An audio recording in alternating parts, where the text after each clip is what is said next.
Obesity is a complex disorder with a complicated pathophysiology and one of the most underrated and neglected disorders by the practitioners and in fact even by the students because of its probably uninteresting pathophysiology, and the available treatment options are very less attractive, and at the same time you don't have a very long-term benefit with regards to obesity. And at the same time, patients are also going to have a serious inertia when it comes to the treatment for obesity, and they don't open up that easily because the social stigma that is associated with that.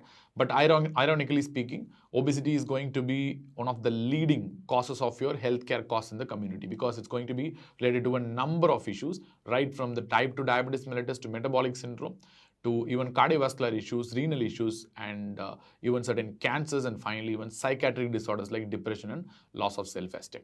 So obesity is something you have to understand in and out, and at the same time, you have to explain your patients regarding the preventive options because the treatment options are not that great with regards to obesity. So let us start understanding the pathophysiology of obesity first.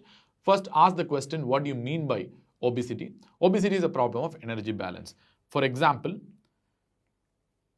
energy is regulated by energy intake and energy expenditure.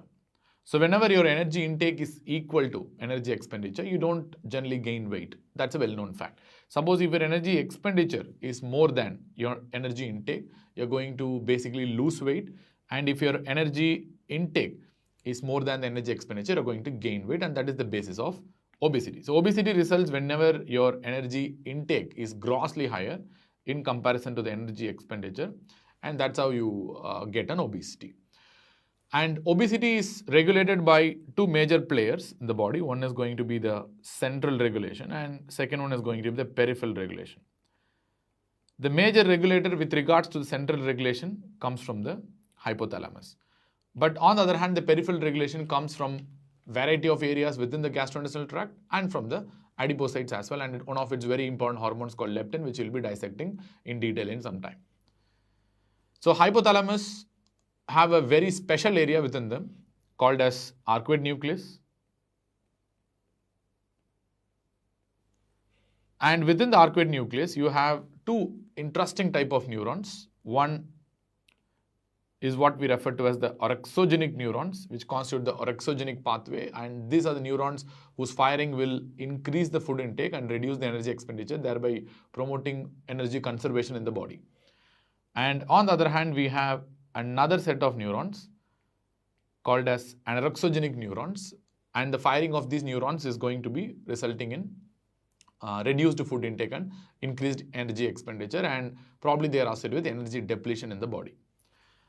And the two types of neurons that constitute to the orexogenic pathway are neuropeptide Y producing neurons, and the neuropeptide Y in that regards is very, very important. And we have another peptide called agouti related peptide or AGRP secreting neurons. And anorexogenic pathway is constituted by the famous POMC card system or POMC card firing neurons. So POMC stands for pyrobiomyelanocortin, which we have been discussing time and again in the past in the endocrinology chapter itself, and CARD stands for catecholamine amphetamine regulated transcript. So POMC CARD constitutes the anorexogenic pathway, and neuropeptide Y and AGRP firing neurons constitute the orexogenic pathway. And the GIT is also going to be very, very important in this regards, especially there are multiple hormones which regulate this orexogenic and anorexogenic pathway. First, let us start with the ghrelin that is going to be synthesized from the stomach. So first you have to ask the question, what do you mean by ghrelin, and who is going to secrete the ghrelin? Stomach, yes, it's going to secrete the ghrelin, but in the stomach you have some specialized group of cells called as P and D1 type cells within the oxyntic glands. You know what are the oxyntic glands? These are like depressions that are seen in the epithelial lining of the stomach, and they secrete hydrochloric acid and intrinsic factor. And within the oxyntic glands, you have some specialized neuroendocrine cells called as P and D1 cells, and they are going to secrete ghrelin for that matters. Ghrelin is going to be a 28 amino acid peptide hormone, and the ghrelin is secreted in maximum amounts by the fundus of the stomach. Fundus is the one that is going to have maximum concentration of this ghrelin secreting cells. That is the reason why there are certain bariatric procedures which try to reduce the amount of ghrelin secretion by either removing that part of the stomach or by isolating that part of the stomach and thereby making this ghrelin secreting cells go for atrophy or overdrive inhibition. Let us see about that later on. But basically, ghrelin is something that is going to stimulate the orexogenic pathway, which means it can be indirectly related to hunger. So which means whenever the patient feels hungry, that means the ghrelin is actually stimulating the orexogenic pathway. So ghrelin is basically a hunger hormone. That's it. So they are going to act on the ghrelin receptor, and stimulating the ghrelin receptor has a lot of effects. The first effect, they are going to stimulate the orexogenic pathway and they produce a feeling of hunger and they're going to increase the food intake. And second, they're going to increase gastric motility. At the same time, they can increase the growth hormone release. Growth hormone release is going to come here as a rescue. Here the growth hormone release that is happening due to ghrelin stimulation is not going to increase your growth of the body, but rather it's going to just stimulate the glucose production. That is, it's going to increase the blood glucose levels during hunger states, and it's at the same time it's going to cause lipolysis and increase the free fatty acids in the body so that organs can utilize it during the times of hunger. So ghrelin has multiple effects. First one is stimulating the orexogenic pathway causing hunger. Second one is increasing the growth hormone, not for growth, but for the other process which I have described. And third one is going to increase the gastric motility. So we have a variety of procedures like sleeve gastrectomy, where you're going to remove a major part of the stomach, especially the fundus and the greater curvature of the stomach, where the amount of ghrelin that is secreted by these cells will come down and you can reduce the hunger and related energy intake. And procedures like Row-en-Y gastric bypass is going to isolate these ghrelin secreting areas and ghrelin secreting cells. And once you isolate them and you don't stimulate them at all for a long time, these cells will go for atrophy and they don't secrete ghrelin. So that's how bariatric surgeries reduce appetite in part. So they're going to reduce the amount of ghrelin secretion from the stomach, right? So ghrelin is a very, very important orexogenic hormone and very, very important hunger hormone. And we have other important GIT hormones that can also act on the orexogenic pathway and they can reduce the appetite rather than increasing the appetite. For that matters, we have a very important type of cell called L cell, which are distributed throughout the gastrointestinal tract, but very highly concentrated in the distal part of the intestine in the ileum and the colon. But it also has a good concentration in the stomach, esophagus and the duodenum, but maximally seen in the distal part of the intestine, ileum and the colon. So one of the important functions of this L cells in response to these nutrients that are coming in the gut is to produce a very, very important peptide hormone called as GLP-1, that's glucagon-like peptide 1, which has 30-31 amino acid sequence length, and this is going to act on the GLP-1 receptor, which is widely distributed in the body, but very importantly concentrated in the orexogenic pathway, that is the POMC card system. So once your GLP-1 receptor is stimulated by the GLP-1, so you're going to result in stimulation of the orexogenic pathway. And how orexogenic pathway works by suppressing the appetite is the fact that they're going to produce a very important hormone called POMC. We know that it stands for pre-opiomelanocortin, which will be further processed by the proconvertase 1 enzyme, and that is going to produce three important substances. One is going to be the ACTH that works on the adrenal glands. We have seen extensively about that, and it also produces this melanocyte stimulating hormone, alpha, beta and gamma melanocyte stimulating hormone. This is very important with regards to anorexia because this is the one that's going to work on the melanocortin 4 receptor, which is present within the hypothalamus to induce satiety and reduce the appetite and increase the energy expenditure, thereby promoting weight loss and energy expenditure. And third one are endorphins, especially the beta endorphins, which are going to work on the endorphin receptor, and they're going to be associated with the pain path, which I'm not going to discuss in this chapter.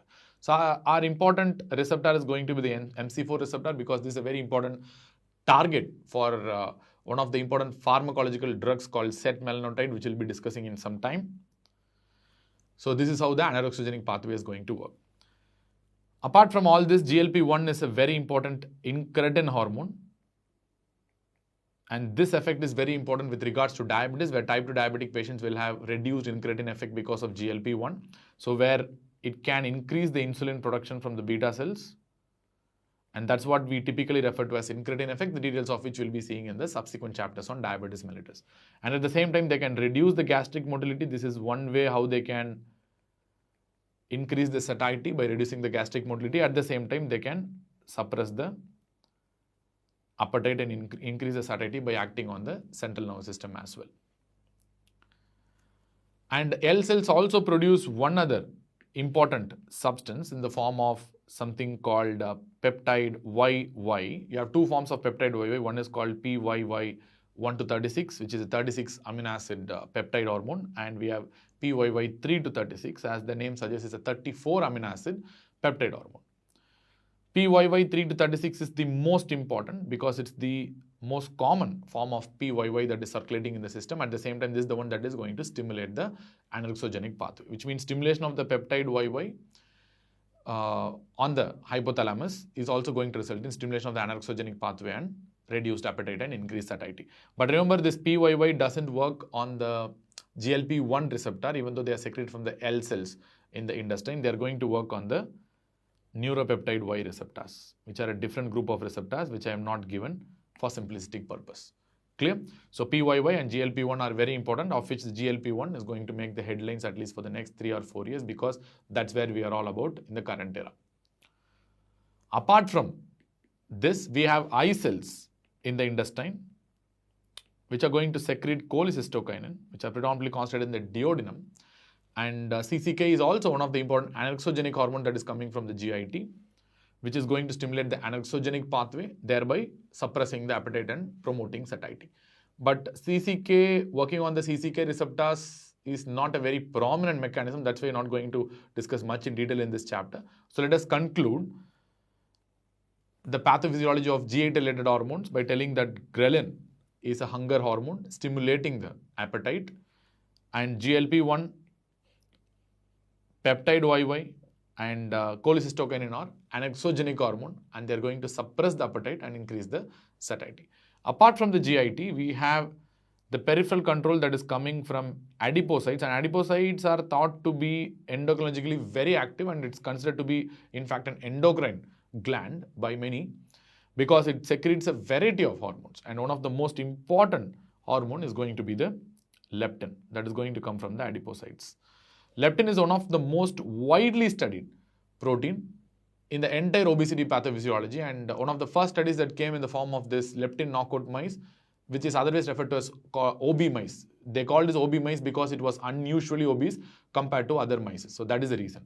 So leptin is going to have a very predictable response. Like in the sense I told you, leptin knockout mice are very, very obese, called as OB mice.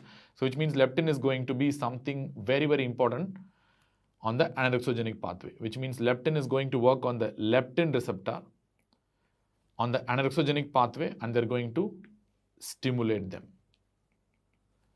So stimulation of the leptin is going to result in stimulation of the anorexogenic pathway, thereby promoting satiety and reducing the appetite.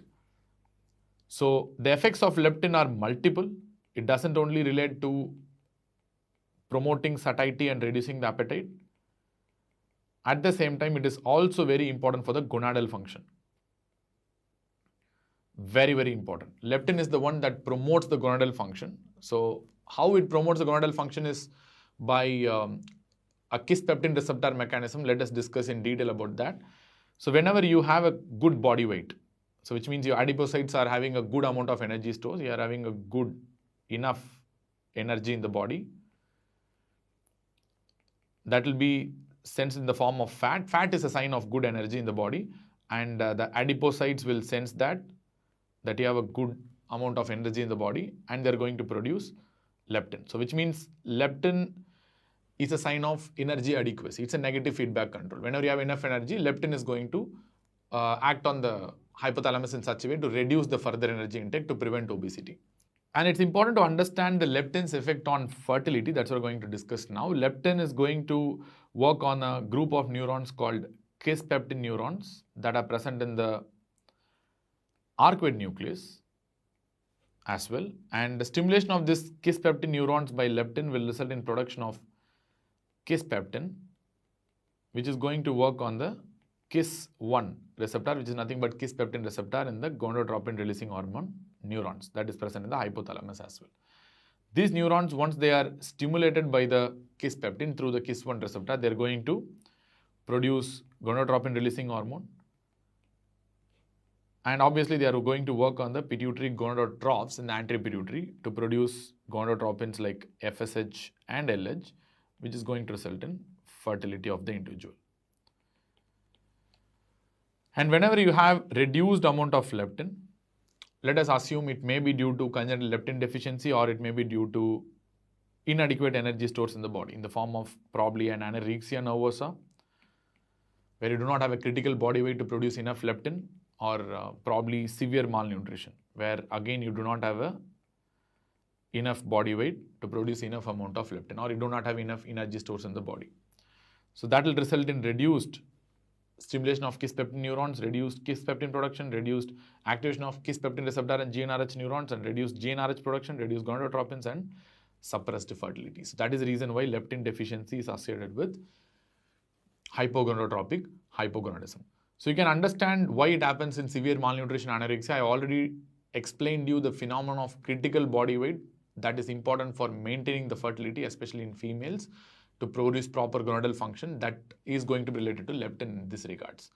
Because if you do not have a critical body weight, which means if you're not having a sufficient amount of energy stores in the body, and if you're highly malnourished, that's an indirect signal to the brain, because leptin is not there, and it's a signal to the brain, and the brain thinks like there is no energy at all in the body, and there is no point in promoting fertility in that settings.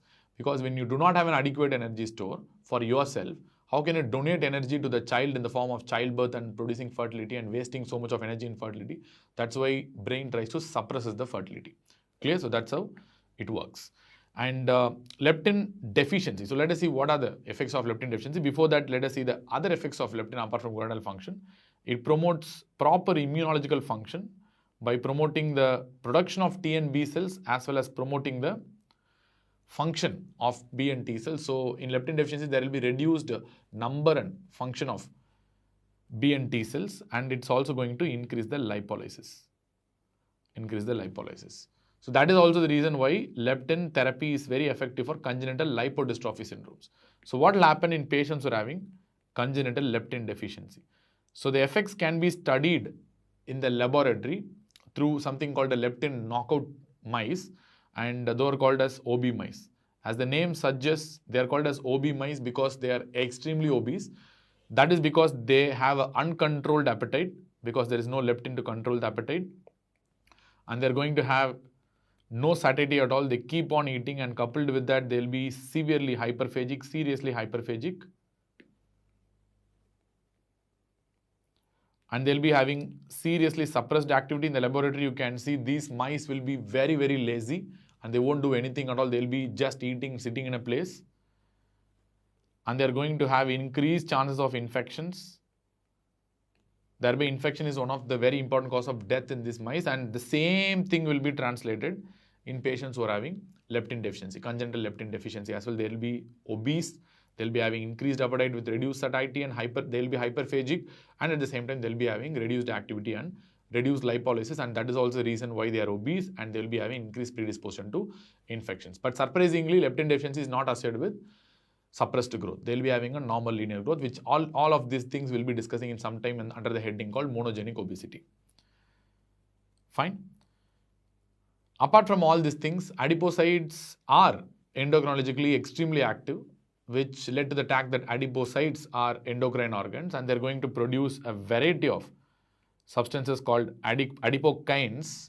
These are like cytokines, adipokines, which are coming from adipocytes, which can be divided into inflammatory adipokines and non-inflammatory adipokines. The most important non-inflammatory adipokine is going to be the leptin, the details of which we have studied just now. And apart from that, one more important thing is adiponectin. Adiponectin is seriously important because adiponectin is something which is good for the body, because they are going to increase insulin sensitivity and reduce the insulin resistance. And unfortunately, patients who are obese, they have reduced levels of adiponectin in the body. And for that matters, obese patients should produce excessive leptin, right? So yes, they do produce excessive leptin. By your logic, when there is excessive leptin, they should suppress the appetite. And why patients are obese? Because there will be leptin resistance in patients who are obese. So that's a very important key point.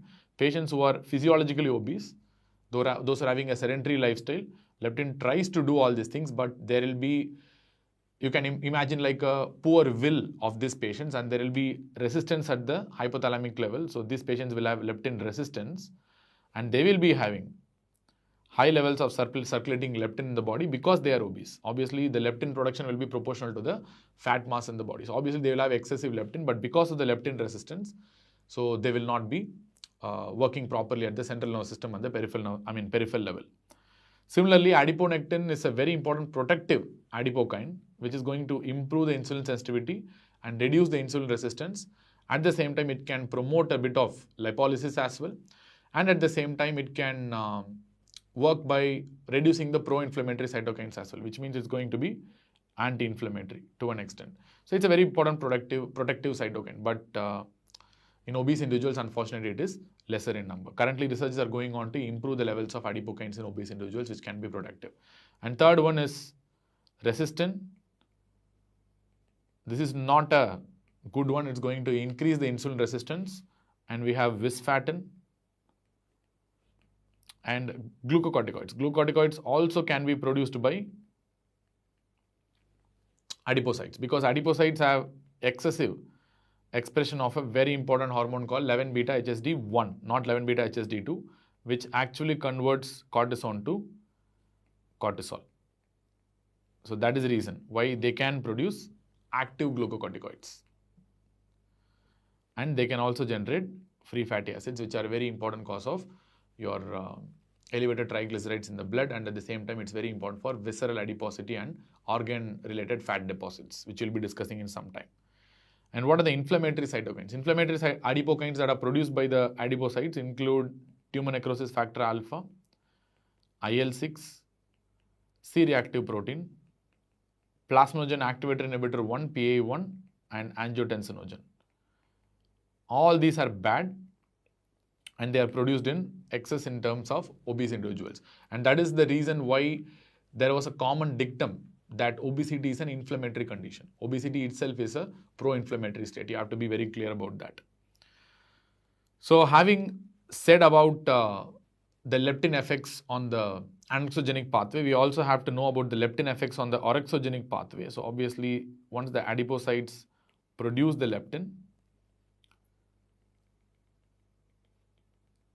this leptin is also going to work on the leptin receptors that are distributed in orexogenic pathway as well, where the effect of the stimulation of leptin receptor is to inhibit the orexogenic pathway. That is how they suppress the appetite. So they're going to stimulate the anorexogenic pathway, and they're going to suppress the orexogenic pathway. Clear?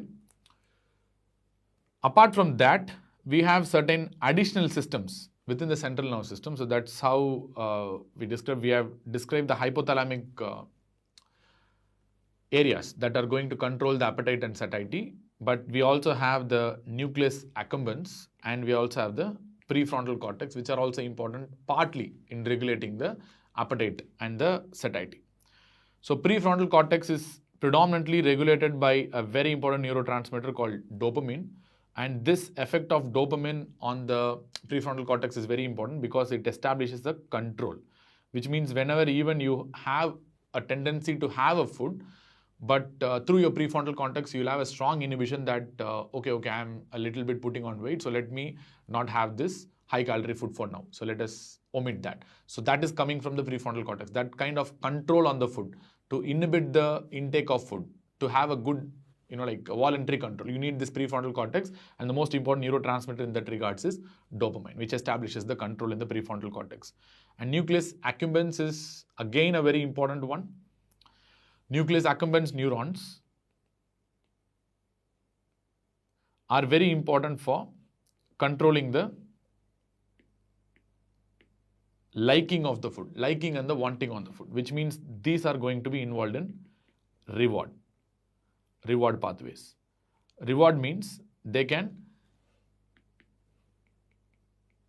affect the liking towards a particular food, and at the same time they can affect the wanting of a particular food. Remember, wanting is different, liking is different. Wanting means whether you like the food or not, you want the food. Usually it's a wanting of the food is very important in case of hyperphagic patients, and sometimes you like a particular food, and that is because of the reward you get, that pleasant feeling that you get after eating a food. So that is what we refer to as a liking of a food. So both are affected in a great amount by this nucleus accumbens. So what are the receptors that are important for this purpose? You need this GLP-1 receptor, which is very important. So stimulation of the GLP-1 receptor by glucagon-like peptide 1 will result in the firing of the nucleus accumbens neuron in such a way they are going to reduce the liking and reduce the wanting of the food.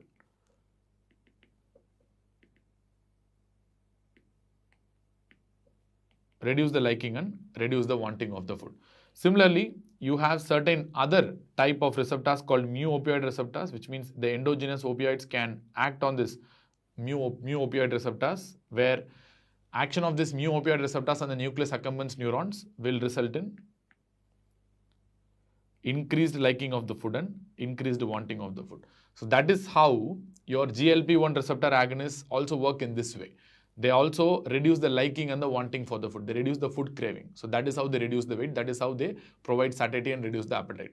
At the same time, another opioid drug called naltrexone works on the mu-opioid receptors by antagonizing the mu-opioid receptors, and that's how it's going to reduce the liking and the wanting of the food. That's also another important anti-obesity drug, which we'll be discussing in the obesity pharmacology section after some time. And apart from that, there are number of neurons which are projecting towards the hypothalamus, and they're going to secrete neurotransmitters that are going to affect the orexogenic and the anoxygenic pathways. The very important neurons being your GABAergic neurons, which are coming from different parts of the brain, but mostly from the nucleus of tractus solitarius. That is the most important as of now. So these GABAergic neurons are going to inhibit the orexogenic pathway. Clear? Similarly, you have noradrenergic neurons which are projecting to the hypothalamus that can actually stimulate the anoxygenic pathway, which means they can promote satiety and reduce the appetite.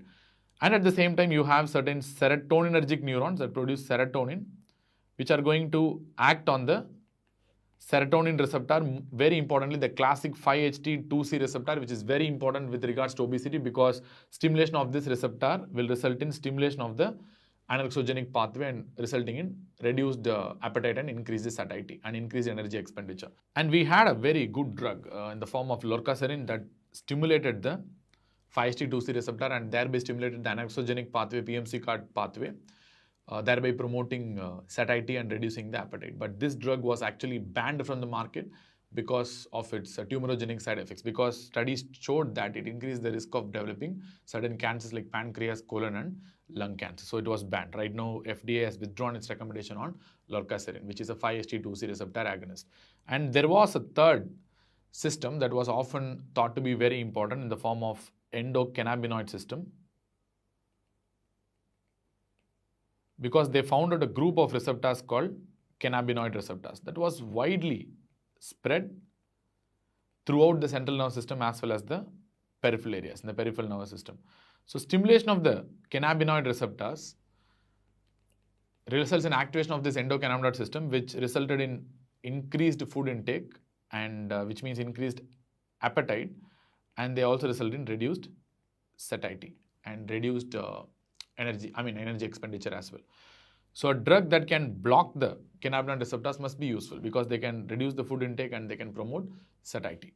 So such a drug was discovered and it was named as rimonabant, which was an antagonist at the endocannabinoid receptor, which blocks the endocannabinoid receptors, and it was once upon an anti-obesity drug. Currently, FDA has withdrawn its recommendation as well because of its serious psychiatric side effects, where it produced severe depression and suicidal tendencies. That's why. So anyways, three systems: orexogenic, anoxygenic, endocannabinoid system. And majority of the drugs currently known to work on the orexogenic and the anoxygenic pathway rather than the endocannabinoid system. Clear? So what are the important neurotransmitters in a nutshell? GABA, acting on the orexogenic pathway and inhibits them. Noradrenaline, serotonin, acting on the anoxygenic pathway and stimulating them. And these transmitters can be overall maybe helpful in reducing the appetite and increasing the satiety, thereby reducing the body weight. And apart from that, dopamine is also very important in the prefrontal cortex. And in the nucleus accumbens, three important neurotransmitters are important. Dopamine, then you have glutamate, and we have GABA also, of which dopamine and GABA are more important. Dopamine is important in terms of wanting category, because dopamine has been related to wanting of the food and GABA has been related to liking of the food. But that is not important right now. So as far as we know, the dopamine on the prefrontal cortex is more important, which is actually important for exerting control over something. So especially for controlling the food intake and self-inhibitive behavior. So that's why dopamine is all about. So 4 neurotransmitters, as I told you, what are important. So GABA, noradrenaline, serotonin, dopamine. Very, very important, because our pharmacology is going to be dependent on these drugs only, which we'll be discussing subsequently. Next, let us move on to the etiology of obesity. Causes. As I told you before, 98 to 99% of the obesity tends to be physiological obesity, which is simply due to lifestyle related issues, which means the amount of energy intake is disproportionately higher to that of the energy expenditure. That's it. So that is the reason for this kind of physiological obesity. And it's typically due to sedentary lifestyle and unnecessarily taking junk food. So that is the reason why you get this physiological type of obesity. And remember, 98% of the childhood obesity and 99% of the adult obesity tends to be physiological in nature, where if at all, if it's a childhood obesity, the child will have normal puberty, normal growth, and normal development. So there will not be any pubertal growth related or developmental issues with regards to physiological obesity. That's a strong pointer towards physiological obesity. But there can be 1 to 2% of the patients who can have pathological obesity. And most of the pathological forms of obesity will be seen in the childhood. So in adults, there can be some pathological forms of obesity like Cushing's syndrome, which are relatively rare, but in childhood, some syndromic forms of obesity are also there, which are very important to discuss, which I will be doing in some time. So pathological obesity can be further divided into primary forms of obesity, which are predominantly genetic in nature, or secondary forms of obesity, where you have multiple other causes like drug-induced obesities, endocrine obesities, hypothalamic obesity. You have some secondary causes for the same. Genetic causes can be further divided into monogenic forms of obesity, like for example, leptin receptor issue or leptin deficiency, or a syndromic obesity. As a whole, 2 common things that bind the monogenic obesity and the syndromic obesity, which means these things will be common between monogenic obesity and syndromic obesity, is the fact that they will be hyperphagic. And hyperphagia and wanting of food, craving for food, and the child will be rolling in the ground if you don't give food for them. So that is a classic example of a hyperphagia. Whenever you have a child with hyperphagia, that is very, very classic of a monogenic form or a syndromic form of obesity. And at the same time, these children will have gonadal dysfunction. Gonadal dysfunction, and which means there will be pubertal issues. They will not have a normal puberty, and many of them will have a delayed puberty, or they will not achieve puberty at all. That's classic for a genetic obesity or a monogenic or a syndromic form of obesity. Additionally, syndromic forms of obesity will have certain developmental issues as well. Majority of them will have developmental problems and developmental delay. And majority of the syndromes which you will be seeing directly when I'm going to discuss will have vision issues like retinitis pigmentosa, cone rod dystrophy, and aniridia and Vagar syndrome. So they are going to have some vision related problems also. So these are the pointers towards syndromic obesity, and these are the general pointers towards a monogenic and syndromic form of obesity in children. Secondary obesity, on the other hand, can be divided into hypothalamic obesity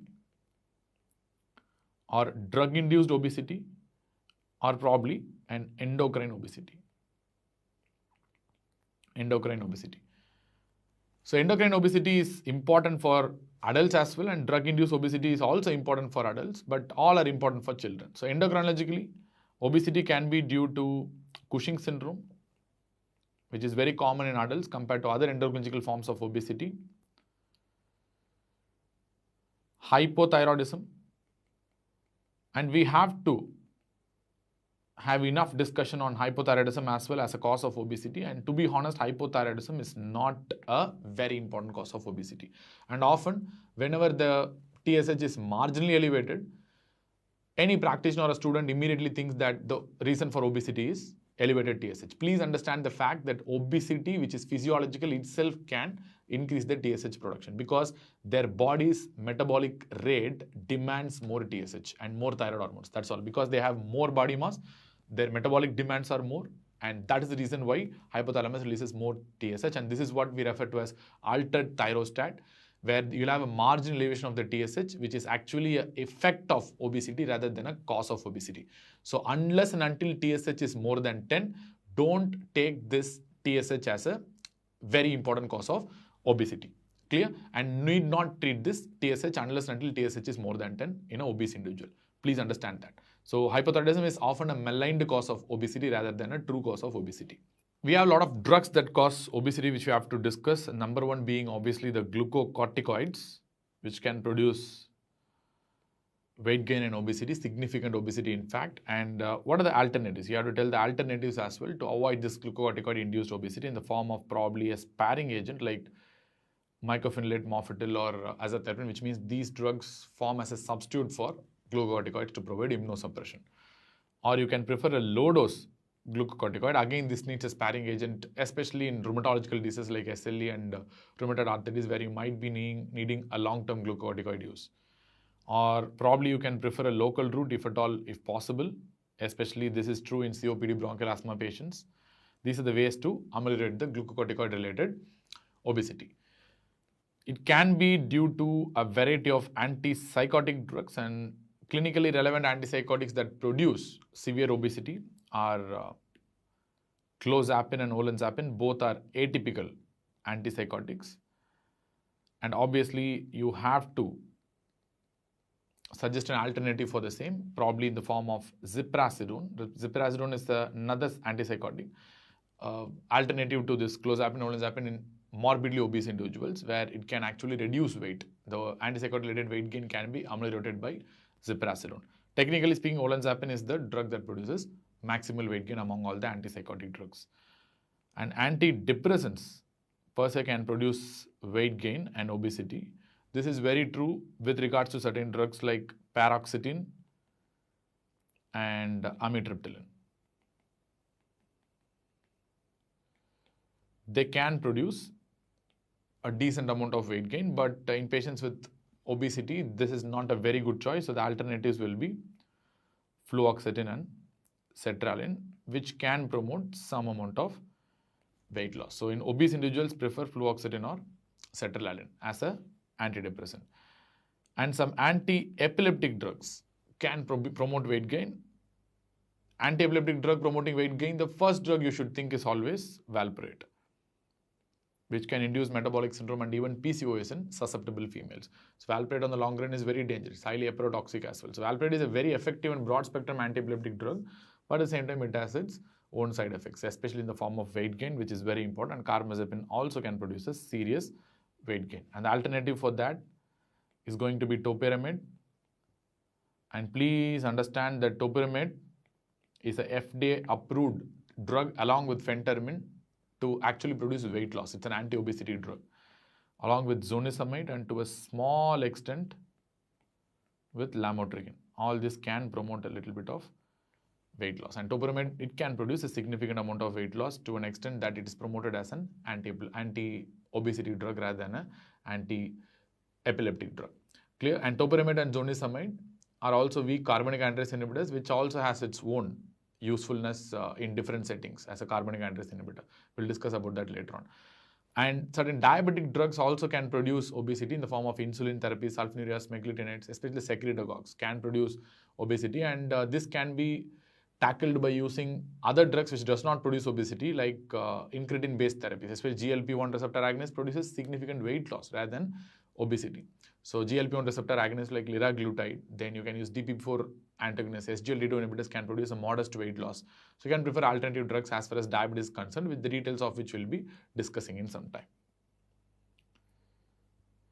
And hypothalamic obesity, on the other hand, is probably due to an insult to the hypothalamus that results in injury to the hypothalamus. This can be due to a tumor and more commonly radiotherapy to some brain tumor, especially in the children, it's very common. Or it can be due to some ischemia, trauma, surgery, which are generally rare, but whatever may be the case. So there will be hypothalamic dysregulation of orexogenic and anaxogenic pathways, resulting in hyperphagia and hypothalamic obesity. So we have discussed about the different causes of obesity in detail. Now we are going to dissect the primary obesity in detail, especially the monogenic forms of obesity, and then we'll be moving on to the syndromic forms of obesity. Monogenic obesity can be due to leptin and leptin receptor issue. We have discussed in detail about the leptin deficiency, and the same thing applies to the leptin receptor mutations as well. So obviously the patient will be hyperphagic, which starts immediately during the infancy itself. Because of the same, patient will have a serious craving for food, and they will be keeping on eating the food, and they will not get satiety at all, and they will not get satiated at all, and they'll result in severe obesity, and that obesity will be early onset obesity, very early onset by 1 to 2 years of age itself. And they'll be having hypogonadotropic hypogonadism, which means they will be having delayed puberty.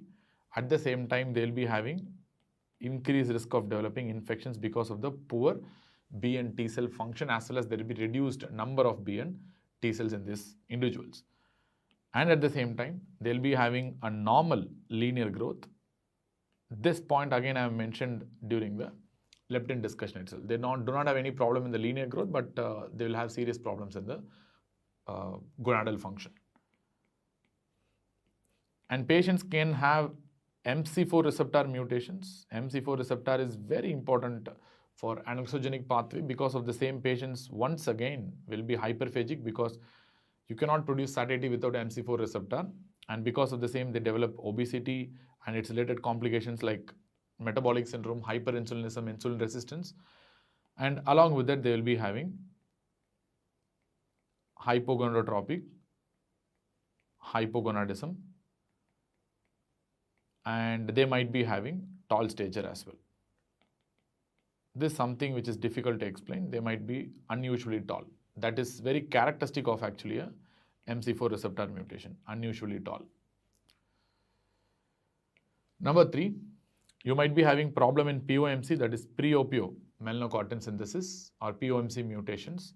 Obviously, if you do not have POMC, you cannot produce ACTH. Patients will be having secondary adrenal insufficiency because of the same, and patients will not be producing sufficient amount of MSH. Because of that, you might not be able to stimulate the melanocyte to produce melanin as well. So they might be having red hair and a pale and a fair skin. And these are the features of POMC deficiency or POMC mutations. Clear? Often you will treat adrenal insufficiency with glucocorticoids because it's a secondary adrenal insufficiency. So you just need glucocorticoids, you don't need mineralocorticoids. It's a central adrenal insufficiency.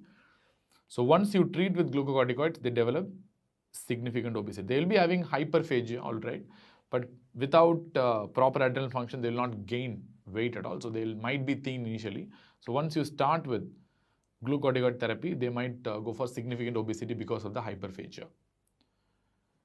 And finally, we have proconvertase 1 deficiency, the details of which we have discussed already, because proconvertase is important for converting this POMC to ACTH, MSH, as well as endorphin. So obviously, there will be reduced ACTH production resulting in secondary adrenal insufficiency.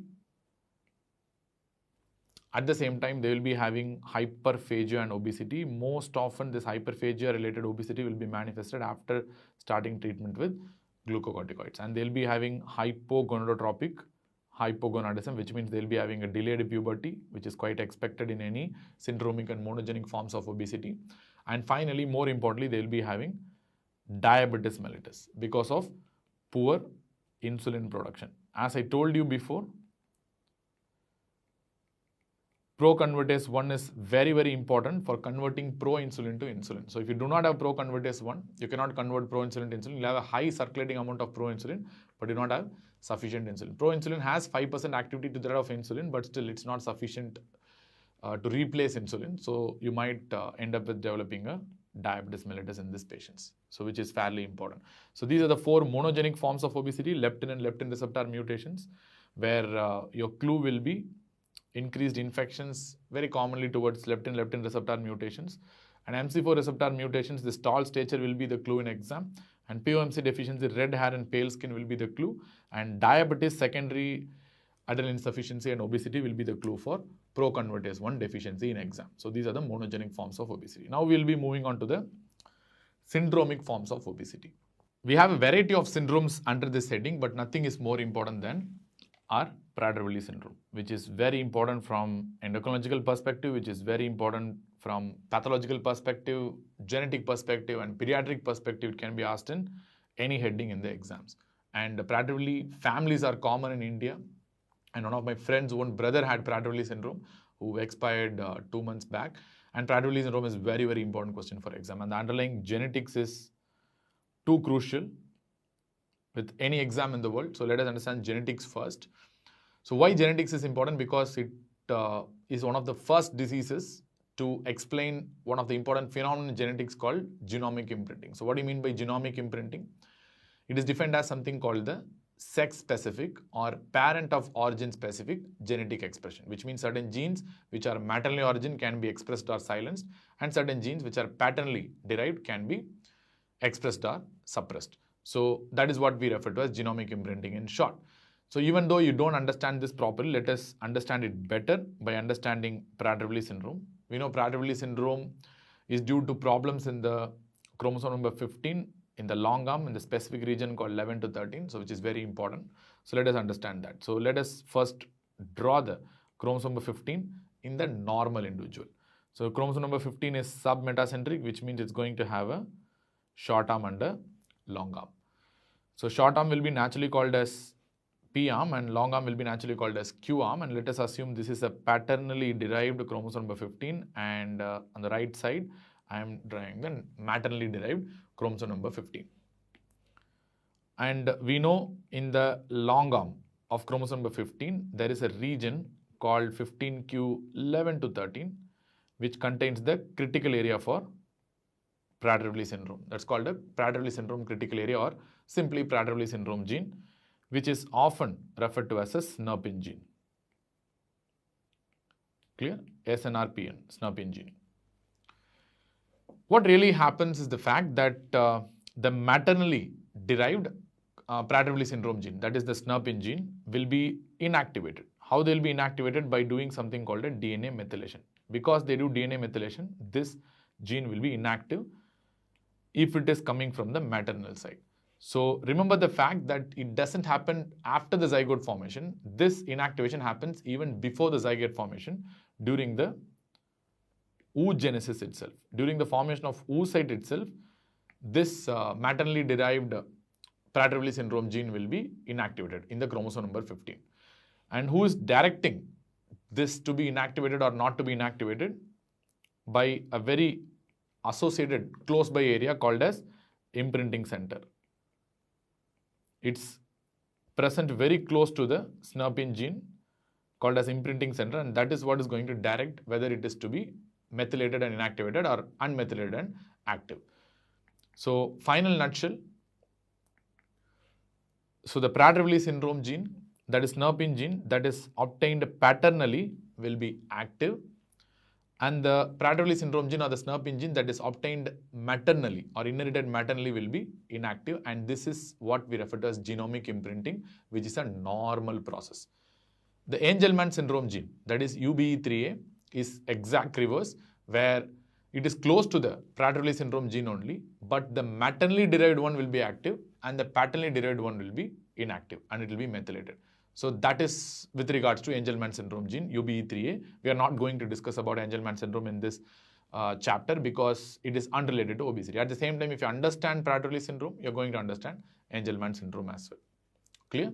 So when will you get Prader-Willi syndrome? Normally, your paternal gene of Prader-Willi syndrome gene is what is active. If you do not have an active copy of a paternally derived Prader-Willi syndrome gene, then only you are going to result in Prader-Willi syndrome. And a very common question that I get in my teaching practice is what happens during spermatogenesis? That's what the students ask usually. And oogenesis. What will be the case? Because during gametogenesis, they tend to usually confuse this. Suppose if it's a male and you are going for spermatogenesis, And obviously from one cell, you're going to produce 4 spermatids.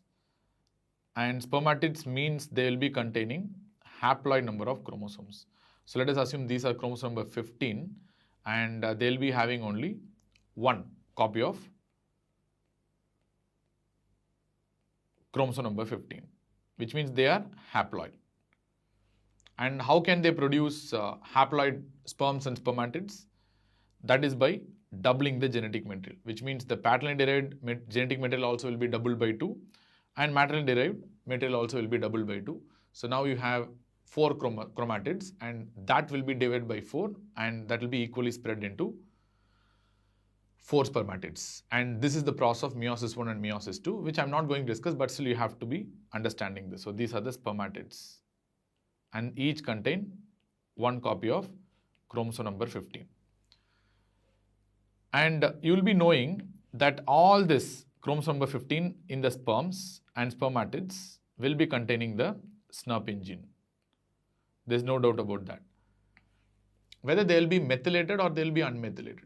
So the common sense logic tells that the genetic material that will be derived from the paternal chromosome number 15 will be active normally, and the genetic material that is derived from the maternal chromosome number 15 must be inactive because they are already methylated. That should be the case.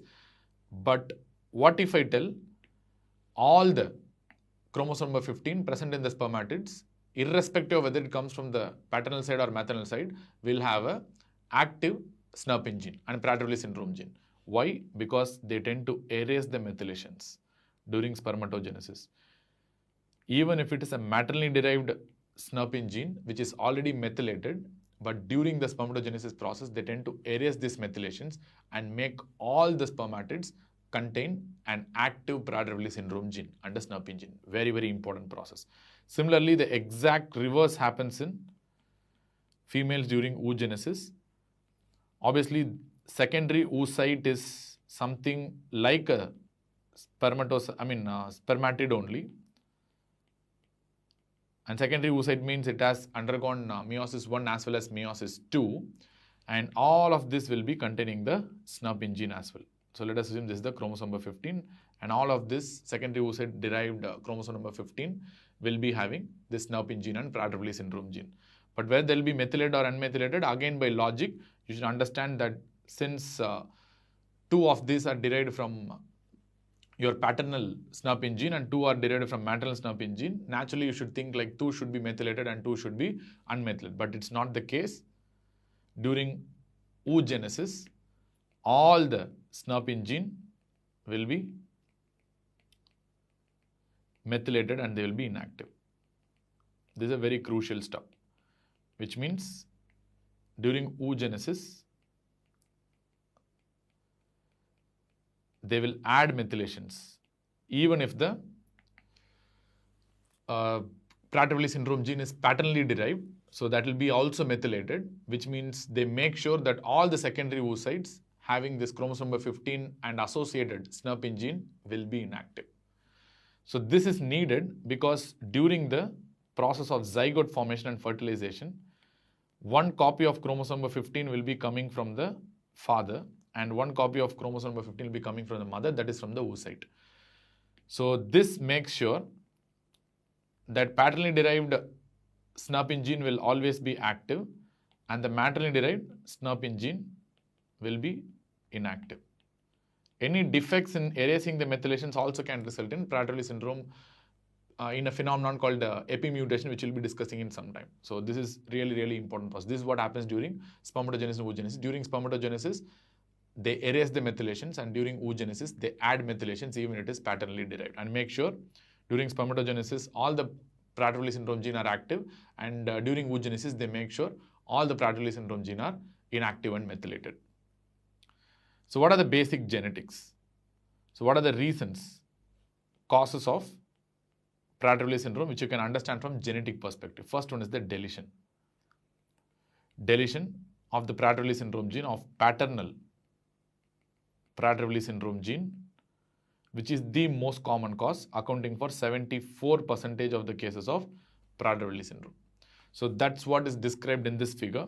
where you can see that normally the paternally derived Prader-Willi syndrome gene should be available and it should be active. Suppose if it is deleted or mutated, you will not have any active copy of SNP gene at all in that particular patient, resulting in a Prader-Willi syndrome. Maternal gene doesn't matter, already it is anyway inactive, so that is not going to function. But if you don't have any active copy of the paternally derived Prader-Willi gene also, then you are going to result in Prader-Willi syndrome. And deletion of this gene is a very simple process, and that's the most common reason for developing Prader-Willi syndrome. And number 2, it can be due to a phenomenon called uniparental disomy, which itself needs a separate discussion. In Prader-Willi syndrome, if it is maternal uniparental disomy, then you will result in Prader-Willi syndrome. Let me tell you how maternal uniparental disomy results in Prader-Willi syndrome. So it can be due to either paternal deletion of Prader-Willi syndrome gene or maternal uniparental disomy. Both can result in Prader-Willi syndrome, and uniparental disomy accounts for approximately 25% of the Prader-Willi syndrome cases that are seen in the community. And the third cause and the rare cause of Prader-Willi syndrome is imprinting center defects or imprinting center mutations. So how it can produce, it's very rare, but still it's important to understand. Imprinting center is the one that directs the sex-specific inactivation or activation of a gene, I told you already. So in males, this imprinting center is the one that actually prevents the methylation of this SNP gene in the chromosome number 15. Suppose if we have a defective imprinting center, you may not be able to prevent the methylation of the paternally derived SNP gene, resulting in development of Prader-Willi syndrome. Number 4, it could be due to translocations. Translocations are actually quite rare again. So translocations can produce rarely. Like for example, if the Prader-Willi syndrome gene, that is SNP gene, is moved to some other location.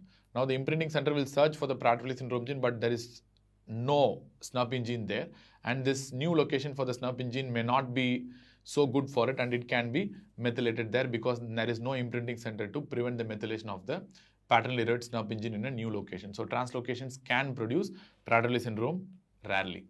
And finally, you have a process called epimutations. What do you mean by epimutations? Even if the imprinting center is normal, suppose during spermatogenesis, if they cannot erase the methylation, suppose if they cannot erase the methylations and the maternally derived SNP gene continues to remain methylated, and one of this methylated SNP gene in chromosome number 15 ends up with zygote formation, that will result in no active copy of SNP gene, resulting in Prader-Willi syndrome. So even if the imprinting center is normal and it does not have any mutations or defects, if during spermatogenesis they cannot erase these methylations, it will result in Prader-Willi syndrome development. So obviously the most common cause is going to be the deletion of the paternal Prader-Willi syndrome gene, accounting for 74% of the cases of Prader-Willi syndrome in the community. As I promised before, I have to explain what do you mean by uniparental disomy. So uniparental disomy is due to non-disjunction of chromosomes during meiosis 1 or meiosis 2. First of all, we have to understand meiosis in a nutshell. What do you mean by meiosis? Here, what do you mean by chromosome number 15A and 15B is the fact these are coming either from the paternal side or the maternal side. So that's what I mean by 15A and 15B. So now during the process of meiosis, initially there will be doubling of the genetic material, which means they will be still diploid 2N, but they'll be having doubling of the genetic material. Initially it started with 2N and 2C, 2 chromosomes. Now it has become 2N and 4C. Now they have doubled the genetic material, but same diploid only. Now during meiosis 1, they'll become haploid, which means they'll have only one set of chromosome from either father or the mother, but they'll be having twice the genetic material. So this is what we refer to as N and 2C. So during meiosis 2, there will be further halving of the genetic material, resulting in only one chromatid and one chromosome, which could be either maternally derived or paternally derived, and this is what we refer to as haploid gametes. So sperms, spermatids, or probably the secondary oocyte is supposed to be haploid, only one chromosome and only haploid in nature. So this is the process of meiosis in a nutshell. So this is how a uniparental disomy happens due to non-disjunction either in meiosis 1 or non-disjunction during meiosis 2. Suppose if there is non-disjunction during meiosis 1, it results in something called a heterodisomy. If there is non-disjunction during meiosis 2, it results in something called a isodisomy. Meiosis 1 non-disjunction, heterodisomy. Meiosis 2 non-disjunction, isodisomy.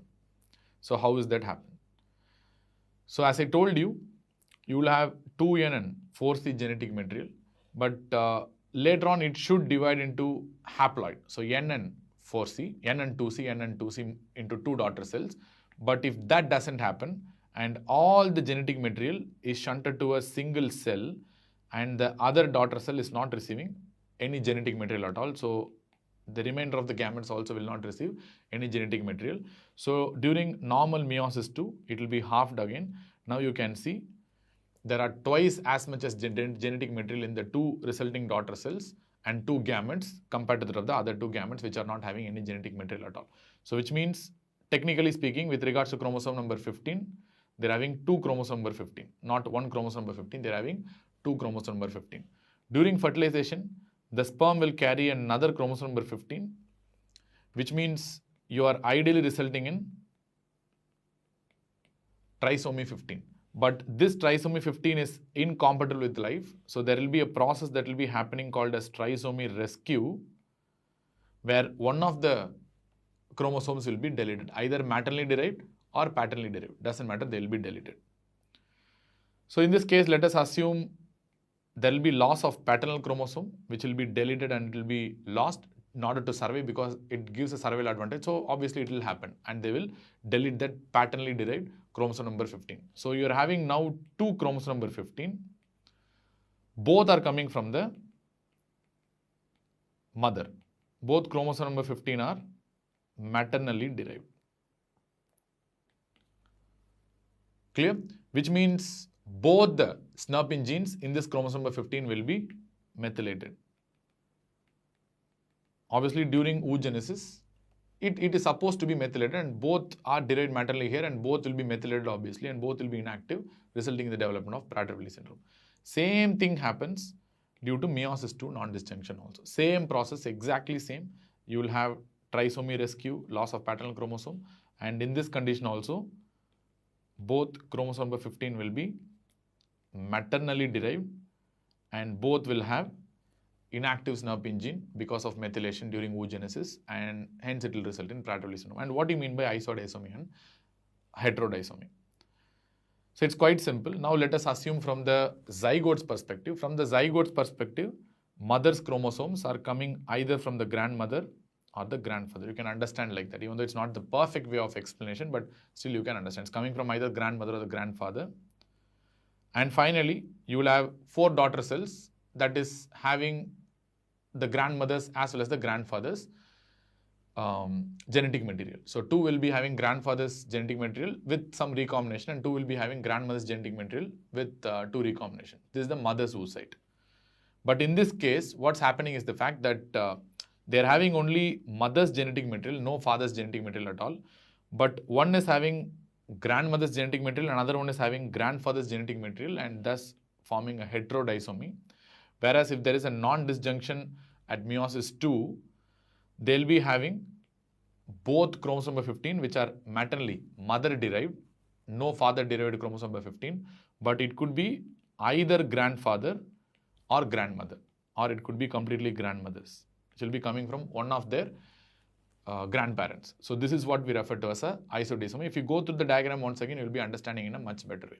But whatever may be the case, if the whole process of uniparental disomy happens during oogenesis, development of oocyte, secondary oocyte, this is what we refer to as a maternal uniparental disomy. If it's a maternal uniparental disomy, which is affecting chromosome number 15, you will result in Prader-Willi syndrome.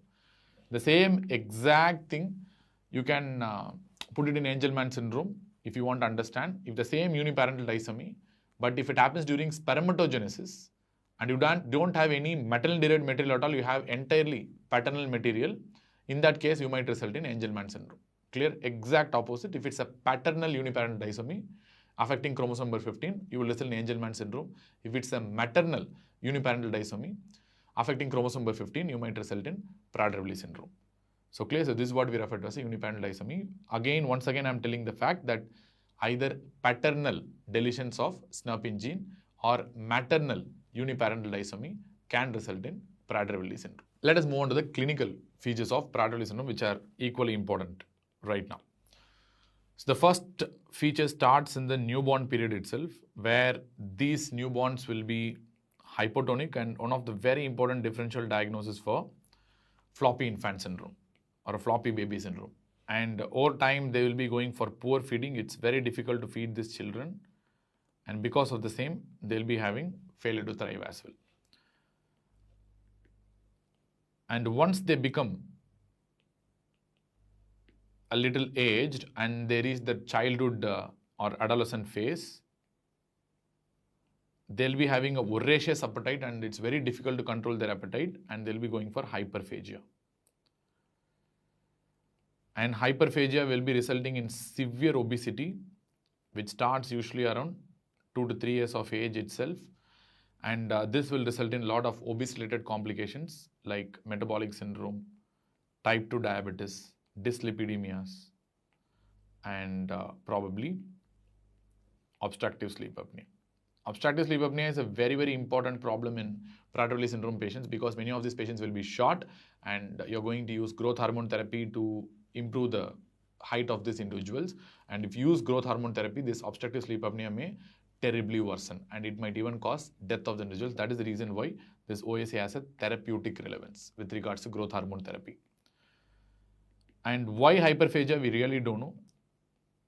And one of the commonly postulated fact that is often seen in Prader-Willi syndrome patients is excessive ghrelin. But whether this excessive ghrelin is a result of hyperphagia or a cause of hyperphagia is currently unknown.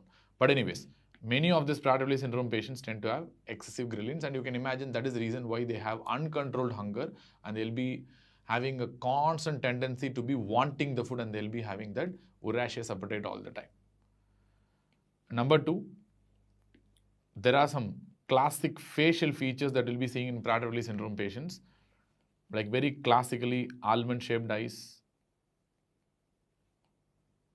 and they'll be having a narrow forehead. And this is a very important exam point where you might be having a question stating narrow bifrontal diameter with an obese child is usually going towards a Prader-Willi syndrome. And they might be having reduced pigmentation of eyes and skin, especially the iris. So this is seen if an associated gene which is close by to the Prader-Willi syndrome gene, that is SNP gene, is also deleted, called as OCA2 gene deletions are associated with this kind of problems. OCA2 stands for oculocutaneous albinism type 2. So OCA2 gene is associated very closely with the SNP gene in the chromosome number 15 long arm. So if this gene is also deleted along with the SNP gene during gene deletions, you might result in this fair skin and undercolor of the eyes. And these patients also tend to have thin upper lip. Along with that, they will be having a very prominent philtrum as well. And there are certain characteristic features in the limbs as well. And one of the very important features is the acromicra. Very common exam question. What do you mean by acromicra? They'll be having relatively small hands and feet compared to the rest of the peers. And there are some dermatoglyphic information that is important for exams, which means your fingerprints, there will be some difference. So normally there is something called an ATD angle. You all know what do you mean by ATD angle. So this depression, so this is what we refer to as an ATD angle. And normally this angle, this V is ATD angle. So this angle is normally around 40 to 45 degree. In general, usual mean is around 43 degree. But in these guys, it will be increased, and it will be usually more than 57 degree. And they'll have a prominent hypothenar lobe. And more importantly, they might have a straight ulnar on the leg border. That's very important, which I'll be showing in some time. The images we'll be discussing in some time.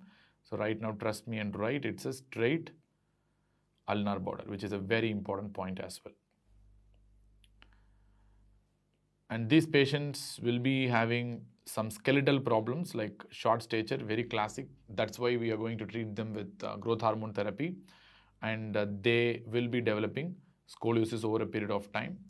And almost 80 to 90% of the kids at 10 years of age will be developing scoliosis for sure. Very common entity. And they'll be having hypogonadism, and very common it will be a hypogonadotropic hypogonadism due to a central issue. And at birth, almost 86%, which means a huge number, almost 9 out of 10 Prader-Willi syndrome guys will have cryptorchidism. Clear? In the sense they will be having undescended testes. And at the same time, micropenis is a very, very important finding. That is due to hypogonadism, and the penis cannot develop sufficient length. Many of these individuals will be having low IQ, usually in the mild to moderate mental retardation range, not usually in the severe MR range, but they'll surely having a low IQ, not a sufficient IQ. And there will be significant delay in the developmental milestones, which can be told as a developmental delay. And these individuals will also be having some behavioral issues like rage, especially if you don't give food when they ask. So that is where they start rolling in the floor, they start throwing things, they behave very violently, and that's usually the first sign of a syndromic obesity, hyperphagia, right? So how are we going to diagnose this disorder? The first test that we generally prefer doing is a FISH. Previously, we used to do a conventional karyotype where we try to identify this deletions in the chromosome 15q region, 11 to 13 region. But most of the times you will not be able to pick up if it's a micro deletion. So that's why currently the first investigation that is preferred, in the screening investigation that is preferred in case of a suspected Prader-Willi syndrome, is FISH, fluorescence in situ hybridization. Suppose FISH is not giving any information. So you cannot find that the patient is having a Prader-Willi syndrome, but still you strongly suspect Prader-Willi syndrome, then you can do methylation sensitive PCR, that is methylation studies. These are far more sensitive. Other molecular studies has to be performed like methylation sensitive PCR. So it is very important to understand how we do FISH in this individual. It's very simple. So FISH uses a complementary sequence. It is called a probe, and that is usually bound to a fluorophore. That's a fluorescence producing substance. For that matter, let us assume this is a SNP gene, or typically chromosome 15q 11 to 13 region. So whatever may be the case. So now we are during karyotyping, you are giving a complementary sequence that is attached to a fluorescence producing substance called a fluorophore. Clear? Obviously, since this is a complementary sequence, during an analysis and mixing, they are going to form bonds with the 15q 11 13 region, and once you are going to analyze this metaphase chromosomes, you will be having a mixture of chromosomes here, obviously. Like you're going to see 46 chromosomes, and surely you'll be seeing 2 red dots here and here, which clearly tells you that this patient is having a normal 15q 11 to 13 region. Clear? Which means there is no deletions at all. If there is a deletion, what you will be seeing? Suppose if this is a Prader-Willi syndrome patient who is associated with a deletion or a translocation. So let us see what you will be seeing in deletion. So if these are the chromosomes that are seen in the karyotyping, and you'll be seeing only one red probe, and you'll not be seeing another red probe telling you that it is the deletion of the paternal 15q 11 to 13 region. It could be micro deletion also, that can also be detected by the FISH. So this is suggestive of a Prader-Willi syndrome. So which means it could be a full-blown deletion or a micro deletion in the 15q 11 to 13 region. Clear? So this is confirmatory of Prader-Willi syndrome. Suppose if you strongly suspect Prader-Willi syndrome, still you don't have any deletion, which means the sequence is there, it's not deleted, but it could have been methylated due to other reasons. So you have to do a methylation sensitive PCR, other molecular studies in this setting. So FISH can detect almost all the cases, but certain cases which are not due to deletion but due to methylation, cannot be detected by fish. Fish can detect translocations also. Suppose you can identify which is chromosome number 15.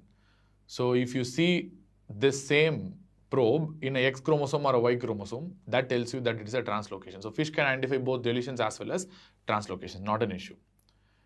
Treatment wise, there's not much treatment available for these guys. So you have to go for lifestyle modification. You can even prefer bariatric surgeries to suppress their ghrelin levels, but lifestyle modification is the key. And you have to go for behavioral therapy also, because otherwise they'll have a lot of behavioral issues while growing.